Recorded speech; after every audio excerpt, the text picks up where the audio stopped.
Bienvenidos a la Liga del Código, un podcast de developers para developers. Este es el episodio número 8, en el cual te mencionamos todo lo que hemos aprendido acerca del proceso de entrevistas. Hablamos de herramientas y técnicas en cada una de las etapas del proceso y te contamos nuestras experiencias. Disfruten. ¿Qué les parece, muchachos, si iniciamos hablando de el momento donde decidí aplicar? ¿Cómo sería mi preparación? Ok, bueno, yo diría que antes de aplicar, o cuando tú decides aplicar, tú te tienes que preparar. O sea, preparar no solo para la parte de entrevista técnica, sino también para la parte de entrevistas culturales, digamos, de la empresa. O sea, si tú vas a ser un buen fit para esa empresa o si tú vas a agregar como a la cultura de la empresa. De la forma que veo mejor prepararse es sea tanto haciendo entrevistas como de pruebas, como sea también es literal estudiando cosas técnicas. Entonces, creo que hay varios recursos para la parte de estudiar cosas técnicas. Bueno, varios de los que estamos aquí, de hecho, nos inscribimos en Interview Cake, de lo cual, o sea, lo cual son en realidad son como te van enseñando a diferentes enseñando o refrescando conocimientos de diferentes partes de ciencia de computación, mientras te van como poniendo ejemplos de diferentes programas. Ejemplo con diferentes ejercicios. Sí, yo, de hecho, cuando estuve en el proceso de entrevista recientemente, antes de empezar a aplicar, contraté Interview Cake y también CodeKata, que era como para hacer catas así. Yo diría que eso, o sea, antes de aplicar per se. Pero por lo menos esa es mi idea. ¿Qué tú piensas, Manuel? Bueno, yo hace como 4 meses pasé por un proceso también de varias entrevistas. Yo apliqué a 60 empresas y de la cual recibí 10 entrevistas diferentes. Y sí, por ejemplo, con la página que mencionaste, que era ¿cómo se llama? CodeWars. No, CodeWars no. Interview Cake. Interview Cake. Con la página de Interview Cake yo refresqué los conocimientos de computación, o sea, de ciencia de computación y de programación. Y también me gustaba usar la aplicación de Prompt.com, que le vamos a dar el link aquí para los que estén interesados, que ahí tú simulas entrevistas con otras personas que también están aplicando a diferentes empresas. Entonces, dice tu horario que quieres tomar tu entrevista con otra persona, entonces esa persona tiene un set de preguntas que ella te la va a hacer y luego tú vas a ser el entrevistador y le haces preguntas a la otra persona.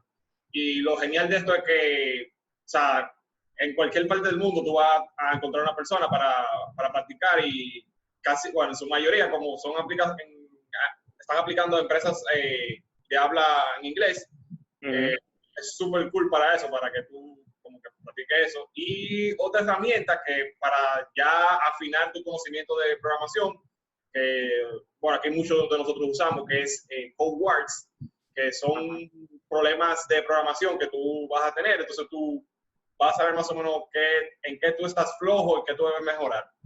Mira, hablando de eso de CodeWars, el que le interese, si quiere practicar algoritmos, en CodeWars tenemos un grupo, se llama, creo que Plátano Power, si no me equivoco. Sí. Lo vamos a dejar en la descripción, porque si le interesa practicar, se une al grupo de nosotros y ahí ve cuáles son los ejercicios que nosotros hemos hecho que nos han servido de práctica. También hay muchos que han sido muy interesantes. En mi caso, el proceso de preparación, yo lo inicié, yo creo que fue una recomendación tuya, Germán, de tener un board donde yo le daba seguimiento a las aplicaciones que yo estaba haciendo. Es decir, como Tita, como tú mencionaste, tú aplicaste a 60 empresas. ¿En un tiempo de qué? ¿Cuánto tiempo tú duraste para aplicar a esas 60 empresas? 2 meses. Exacto. Tiempo. Exacto, como en 2 meses 60 empresas. Ya tú sabes que eventualmente en la misma semana a ti te llamaron de varias juntas. Sí, sí. Si tú aplicaste a tantas, exacto. Entonces, ¿de qué te sirve ese board? Número uno, organizarte. Tú, en el board la idea es tener una columna donde tú pongas todas las empresas que te interesan.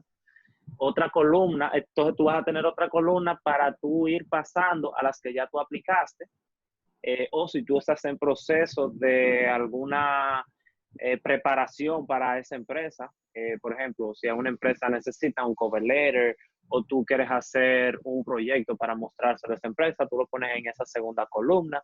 Una tercera columna después de que ya inicias tu proceso con ellos, es decir, que te tuvieron un primer contacto, que de eso vamos a hablar más adelante, y luego otra columna para lo que son los Coach Challenge y posteriormente la entrevista técnica, que de eso vamos a tocarlo más adelante.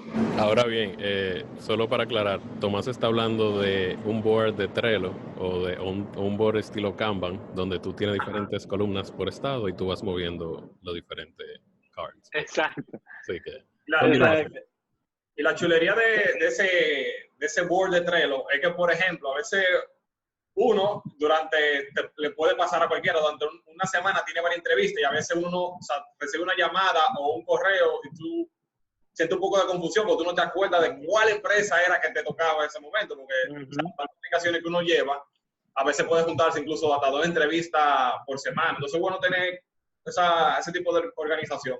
y ese tipo de organización se vuelve un poco como si fuera un CRM en esencia, o sea, donde tú hasta de hecho tú dices como, ok, mañana tengo una llamada con esta empresa y tú entras a ver como qué fue la última cosa que hiciste con esa empresa y cosas así, o sea, tú puedes ir dejando notas y para mí eso es genial, esa idea de poder como llevar esa organización, más que nada para follow-up, que Claro. por ejemplo, o sea, tú empezaste, tú aplicaste a un sitio y pasan 2 semanas y tú más nunca escuchaste de ese sitio. Y teniendo algo así, que tú ves como que, mira, esta empresa yo apliqué, más nunca me respondió, tú puedes enviar un correo como, hey, espero que todo vaya bien, pero yo apliqué a una posición de trabajo y no he escuchado nada, me imagino que ustedes tienen mucho trabajo, pero me gustaría saber qué ustedes piensan y de yo no continuar con ustedes, me gustaría que dentro de lo posible me dieran feedback de qué cosas yo pudiera mejorar para poder aplicar de nuevo en el futuro. Pero ok, creo que nos salimos un poco de temas. Ok, volvamos me estoy preparando para la entrevista. Entonces, ya una vez me preparé, me siento más seguro de mi conocimiento. ¿Cómo ustedes empiezan a aplicar? O sea, ¿cómo es ese proceso donde ustedes descubren que hay vacantes?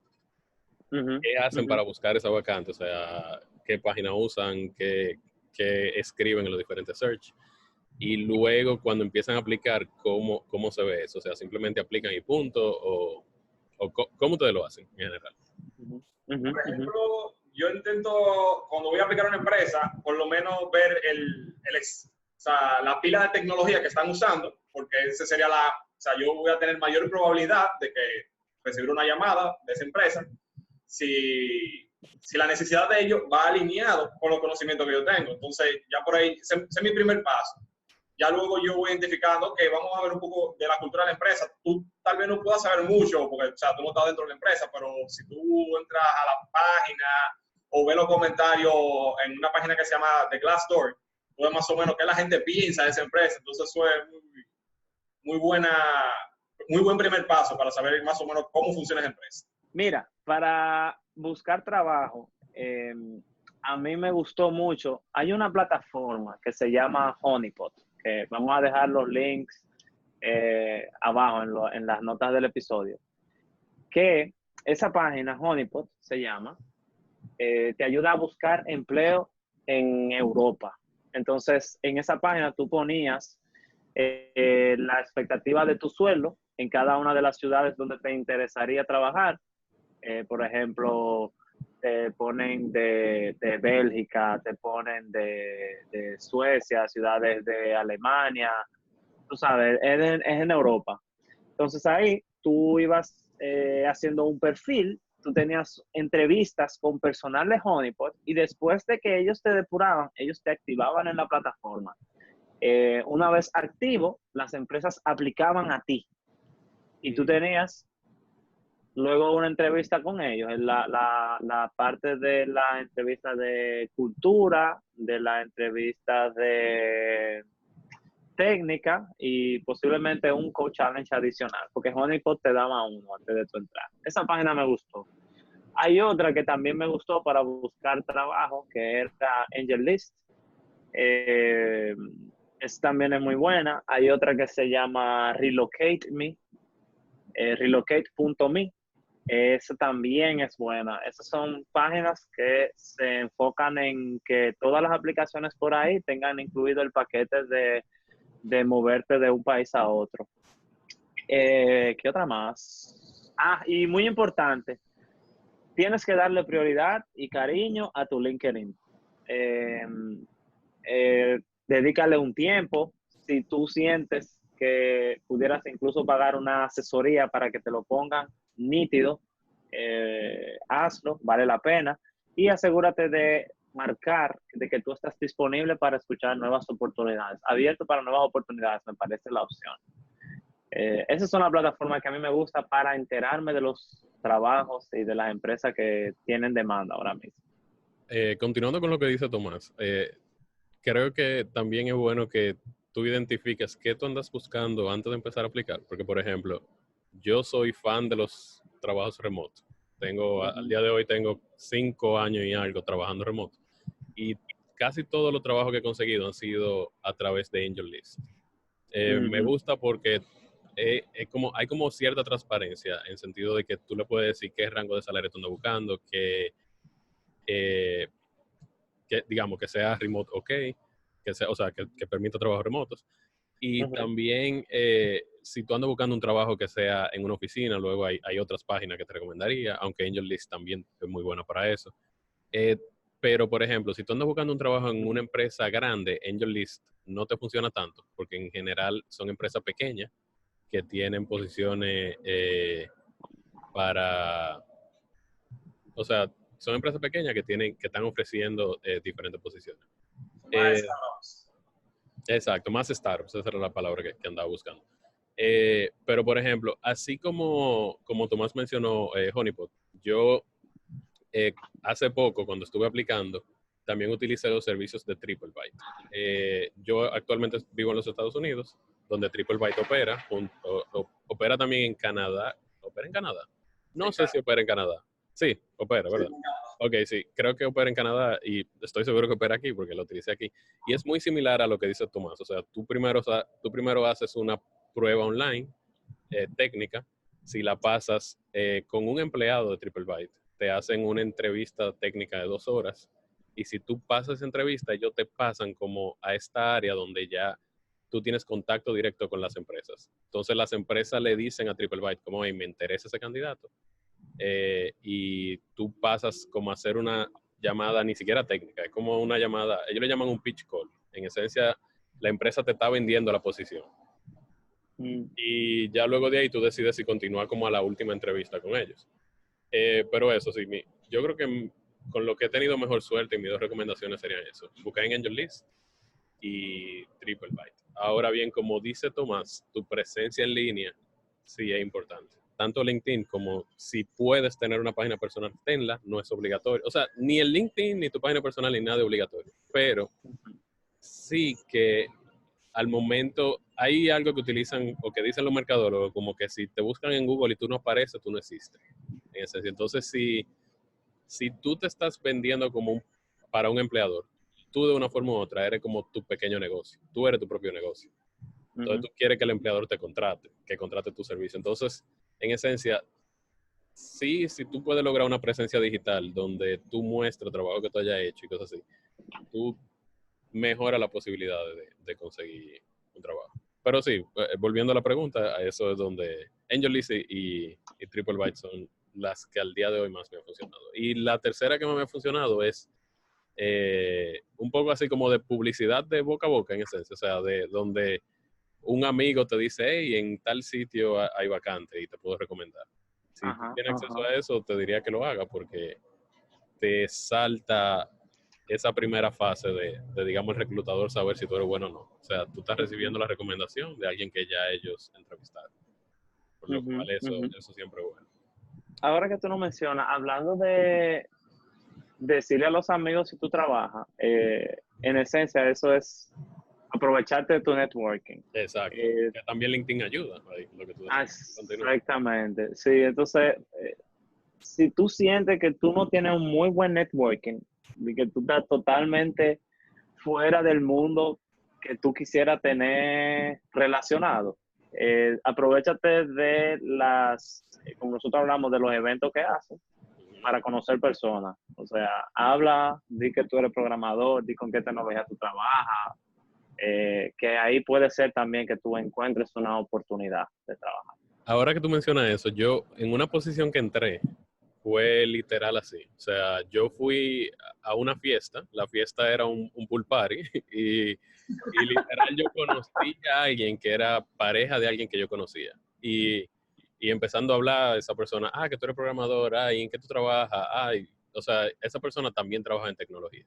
Luego nos pasamos hablando de diferentes cosas y así pasaron horas hablando. Y al final del día esa persona me dijo como, hey, agrégame en LinkedIn. Y yo lo agregué y al otro día me dijo, hey, yo quisiera entrevistarte para una posición que tengo disponible. Paga esta cantidad, estos son los beneficios. Esa persona en ese momento tenía varios proyectos. Literal, hice el proceso de entrevista y entré en la empresa. O sea, y sí, es como, sí, literal. Muchas veces eso de, como dice Tomás, de simplemente tú conocer personas, te conectan a oportunidades. Pero, ok, digamos que encontré esa vacante, esa posición. La encontré sea por AngelList, sea por un conocido, sea por un... ¿Qué hago ahora? ¿Qué ustedes harían? O sea, ¿cuál es el próximo paso? Bueno, si yo conozco a la persona y esa posición, por ejemplo, la posición la publicaron en la empresa donde trabaja, mi primer acercamiento sería con esa persona, le digo, hey, háblame un poco de la posición y de la empresa, y luego veo la posibilidad le pregunto, hey, ¿cómo puedo aplicar ahí? Que fue también, creo que uno de los casos de hace un tiempo que, como yo apliqué a la empresa que trabajabas, y fuiste tú mi primer contacto, incluso llegué a tener una entrevista con ellos, que no entré, pero por lo menos tuve esa primera entrevista con ellos. Sí, y me acuerdo que en ese momento donde yo trabajaba no tenían como ese plan de recomendar personas. Y por eso, sí, y fue como que apareció la vacante y tú me dijiste luego, mira, apliqué. Y yo, oye, eso, de haberlo sabido. Pero por lo menos sí, tú tuviste la primera entrevista. O sea, ¿cómo te fue en eso? No, fue súper. O sea, no pasé a la segunda ronda, pero por lo menos tuve la entrevista, tuve el primer contacto con ellos. O sea, eso es importante. Eso es una de las cosas que deberíamos hablar. O sea, vamos a suponer cuando uno está aplicando, por ejemplo, fue mi caso, antes de conseguir el trabajo que tengo ahora, yo apliqué a 60 empresas y de las cuales creo que 10 más o menos fue que tuve la oportunidad de llegar a varias etapas en la entrevista. No se motiven, que eso es parte del proceso. O sea, mientras más aplicas, más tus posibilidades aumentan de conseguir el trabajo que tú quieres.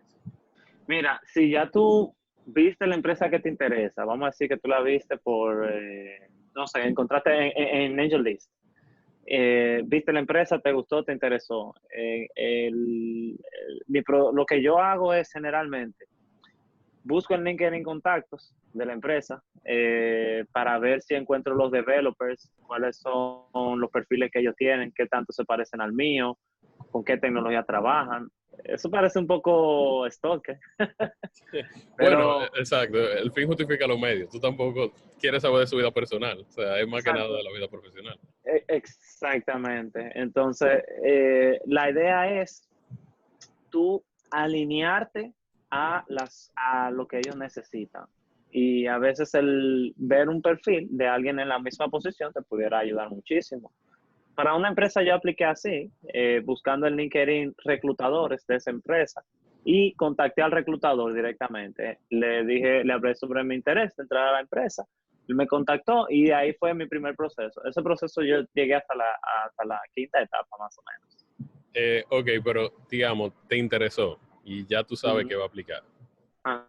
Al momento de tu aplicar, por ejemplo, yo normalmente suelo escribir un cover letter donde como utilizo palabras y cosas así. ¿Cuál es tu estrategia de tú tener ya así la publicación del post, ahí, perdón, el job post, la publicación de trabajo? Y, o sea, ¿cómo tú adaptas tus conocimientos para ellos de una forma que, en esencia, tú te estás vendiendo a ellos? O sea, tú te estás como mercadeando como soy tu mejor solución. Entonces, ¿qué cosa tú harías para escribir ahí o cómo tú sueles hacerlo? Sí, súper importante el cover letter. En el cover letter me gusta usar la estrategia de empezar desde lo más reciente. Hablo un poquito de qué soy ahora mismo en la actualidad. Luego paso al pasado, empiezo a hablar de mi trayectoria, qué me ha hecho llegar hasta donde yo estoy. Y yo generalmente finalizo tratando de conectar mi futuro con la empresa. ¿De qué manera? Yo hablo de mis metas, por ejemplo, mi finalidad es como programador llegar a ser parte influyente en una aplicación que tenga algún aspecto social o alguna finalidad que ayude a la sociedad. Esa es mi meta como programador. Y yo entonces relaciono mi meta con la empresa. Yo entiendo que a través de ustedes yo pudiera conseguir esto porque ustedes son una empresa también relacionada a mis fines. Y generalmente esa es mi estrategia para hacer los cover letters. El currículum también yo lo adapto a la empresa. Si yo veo que es una empresa que es más dada a tecnologías de JavaScript, entonces yo resalto las cosas de JavaScript de los trabajos anteriores. Y si yo veo que es una empresa que es más relacionada a las tecnologías de .NET, que también tengo experiencia, entonces resalto más mi expertise con las tecnologías de .NET. También en el currículum nunca te va a caber, o bueno, si tú tienes más de 5 años programando, más de 6 años programando, es difícil que te quepa toda tu trayectoria ahí.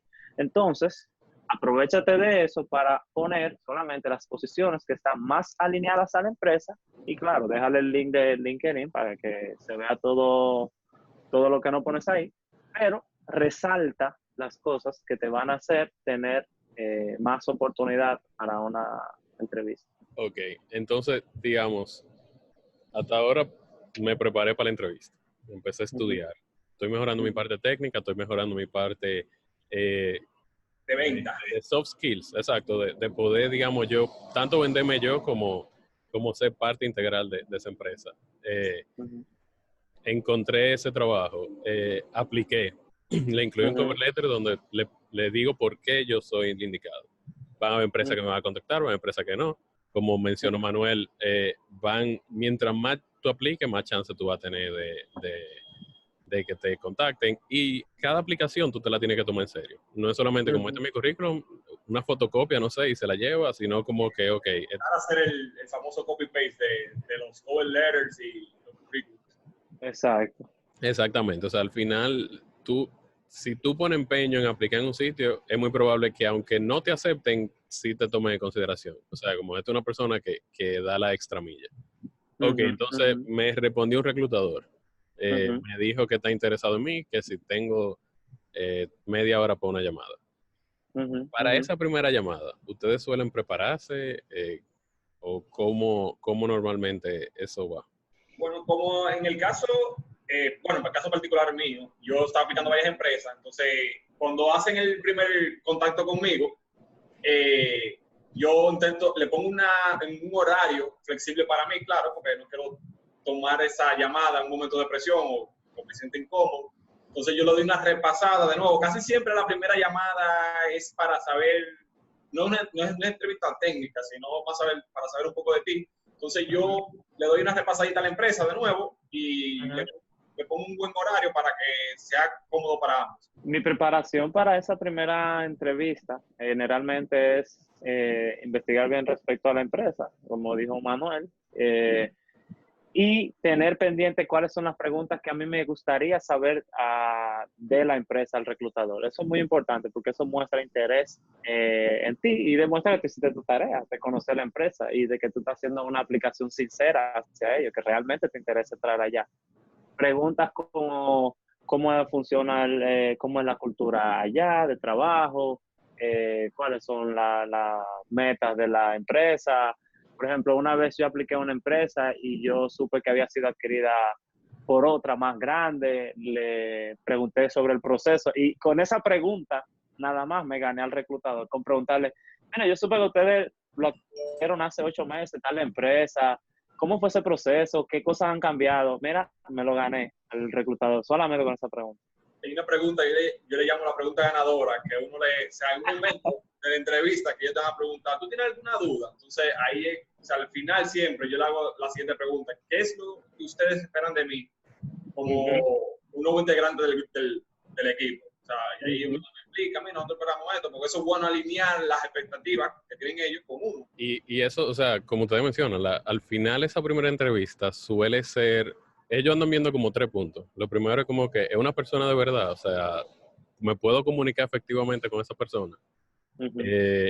Lo otro es si hay cierta, aunque no es técnica, sí te van a hacer una que otra pregunta, o dado la pregunta que tú hagas, un reclutador puede saber qué tan técnico tú eres.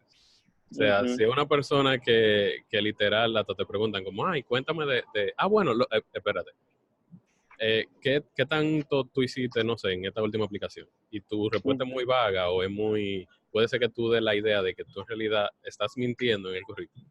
Y eso era lo Ujú. otro que iba a decir. Esa primera llamada trata de identificar qué tanta verdad tú dijiste en ese currículum, sin tener que llegar a ser como un background check. Yo he estado en la posición de tener que hacer esa llamada en diferentes posiciones y, o sea, donde, por ejemplo, en mi posición anterior, la primera llamada te la hacía un ingeniero para una posición de ingeniero. Y la idea era esa, era como que, ok, simplemente hablemos, pero yo quiero saber si tú eres una persona que yo disfrutaría por lo menos mantener una conversación. Porque Ujú.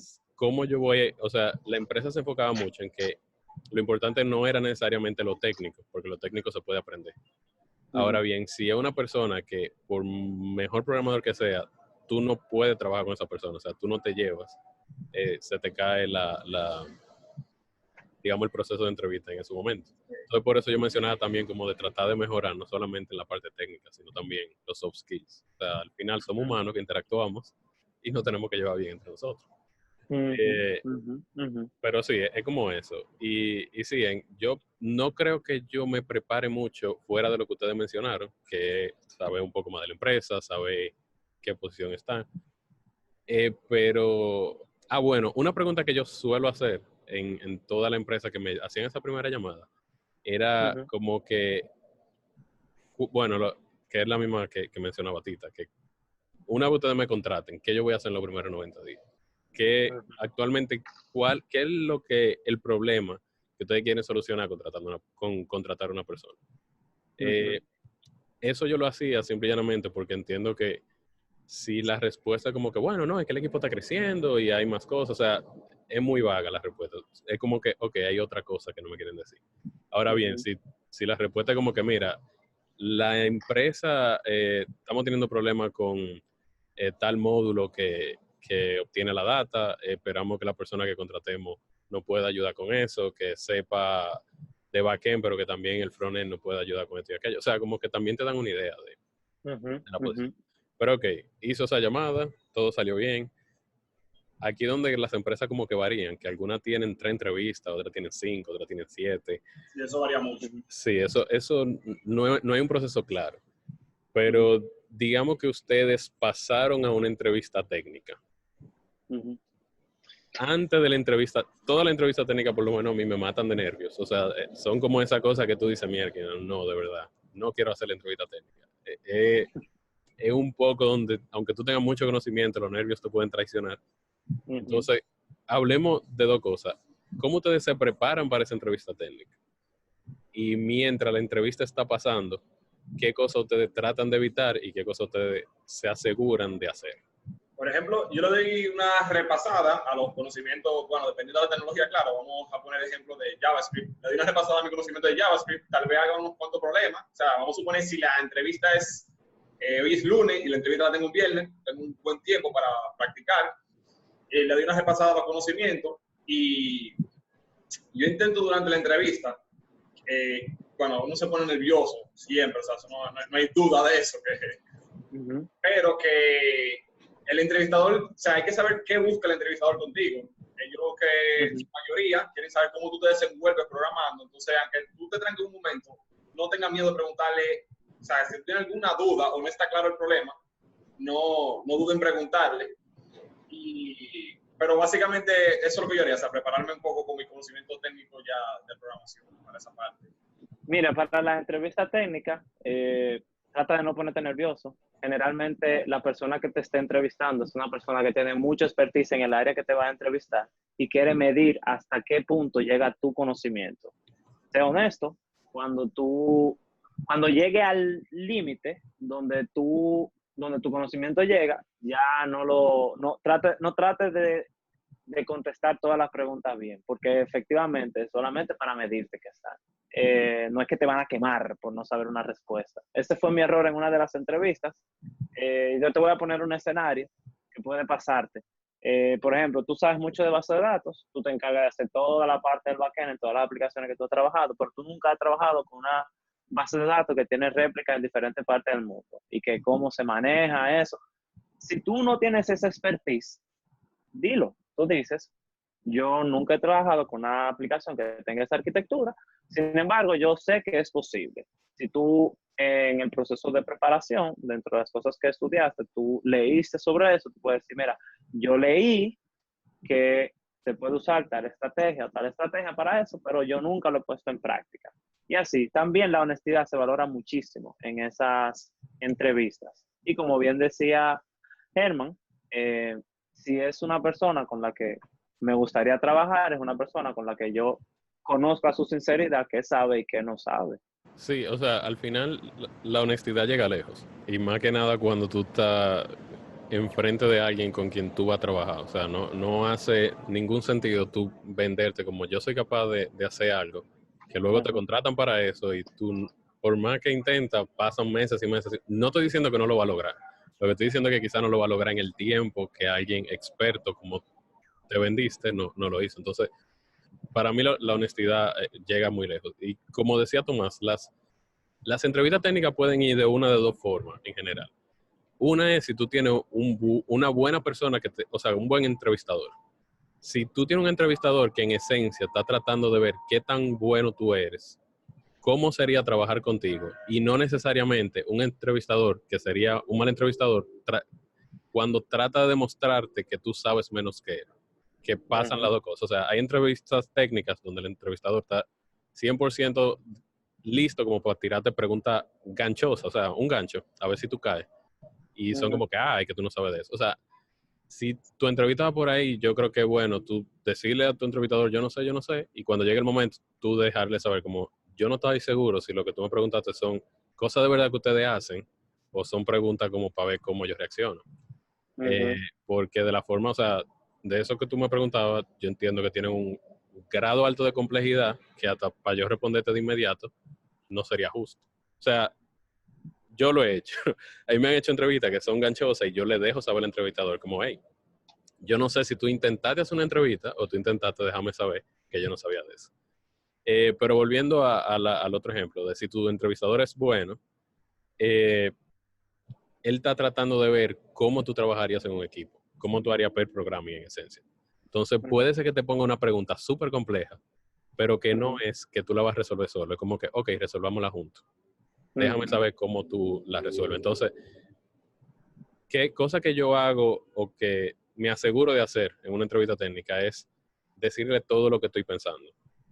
Yo, cuando me ponen la pregunta técnica, lo primero es como en esencia obtener los requerimientos. Y es como que, ok, tú me pusiste este método que tú quieres que yo lo implemente y la entrada tú me dijiste que va a ser un array de strings, pero tú quieres que retorne solo un string. Entonces, en esencia, trato de ver como los diferentes casos en que pudiera eso, o sea, en esencia, tener los requerimientos de lo que voy a implementar. Y eso, o sea, mientras más vocal tú eres con el entrevistador, más esa persona ve cómo tú resuelves problemas y puede poder estimar y decir, tú ves, esa calidad de estimación, de resolución de problemas es lo que andamos buscando. Bueno, sí, entonces puede que te hagan la oferta como que no te la hagan. Ahora bien, te hicieron la oferta. Te dan un tiempo para responder, pero ¿qué sucede si no te dan la oferta? No necesariamente si no te dan la oferta, si no te han respondido. Ustedes suelen darle seguimiento, lo dejan como que, bueno, ya no supe más nunca a esa persona. O sea, ¿cómo lo harían? Hay situaciones en que el entrevistador te deja saber el tiempo que tú debes esperar. Por ejemplo, te dicen, oye, te vamos a responder en una semana, tantos días. Entonces, si ya me dan el tiempo y no me has respondido, yo le escribo un correíto, al igual que a veces no te dicen cuál es el tiempo de espera. Entonces yo, por ejemplo, a la semana le escribo un correíto, un correo para saber en qué estado estoy, si le gusté, si no, para saber si no funcionó, no le gusté o me fue mal, lo que sea, o apareció alguien mejor que yo. yo cierro ese capítulo, le doy las gracias por la entrevista, por el tiempo que me dedicó y nada, seguimos aplicando, eso es parte de... En mi caso, yo lo que hago es eso, una semana y media, y me contacto directamente con el reclutador. Si al reclutador yo le tengo confianza, le digo las cosas tal cual, le digo, mira, yo siento que me fue bien, qué pasó, que no escuché ninguna oferta, cómo tú ves el panorama, hay posibilidades o no. Más o menos cuánto tiempo se tarda en dar respuesta en casos anteriores que tú sepas. Si yo no le tengo tantísima confianza, yo le mando un correo nomás.